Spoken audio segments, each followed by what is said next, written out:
So in this movie, we're going to quickly go through the autofill options. We saw a couple of these actually in the last movie, but there are just fill options that has to do with content in general. And then there's date options that you can select from. So autofill options.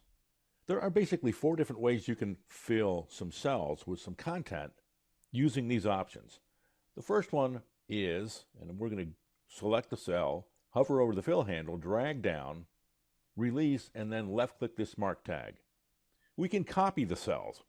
That just means that you're copying the content from the source cell into the destination cells that you're dragging into.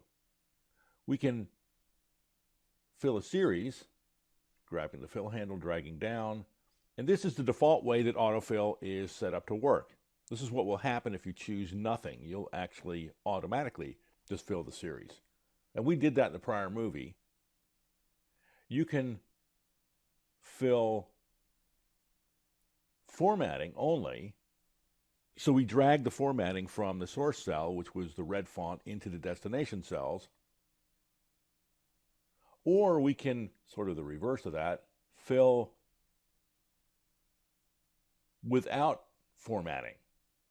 We can extend the series and leave the formatting at the formatting that's in place in the cell to start with. In this case, it's the default formatting. In addition to these fill options, we have some date fill options.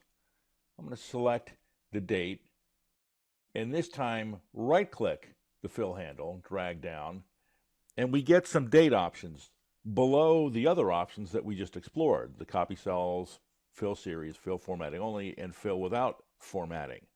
We can also fill days. So that's what I'm going to do in this case, fill days. So we have September 15th, 16th, and so on. Each subsequent cell is another day. We can fill weekdays, right-clicking to grab the fill handle, dragging down, fill weekdays.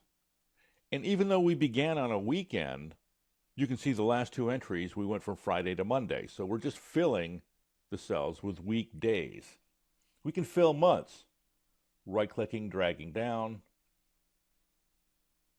selecting fill months, and we're advancing a month at a time each subsequent cell: September, October 15th, November 15th, and so on.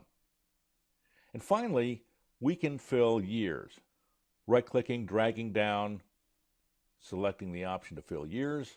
We have 2012, 13, 14, 15, and it's all September 15th. And by the way, if you begin on a year that's a leap year and you extend the series into the following years, it won't show to be February 29th each subsequent year. It'll only show that if it's actually a leap year for that year. So those are autofill options. We have fill options, general fill options, that include just copying the value of the cell. We can extend the series, which is the way autofill is by default set up to work. We can copy the formatting, or we can extend the series without copying the formatting. And for dates, we can fill the days, we can fill just the weekdays, we can fill the months, and we can fill the years.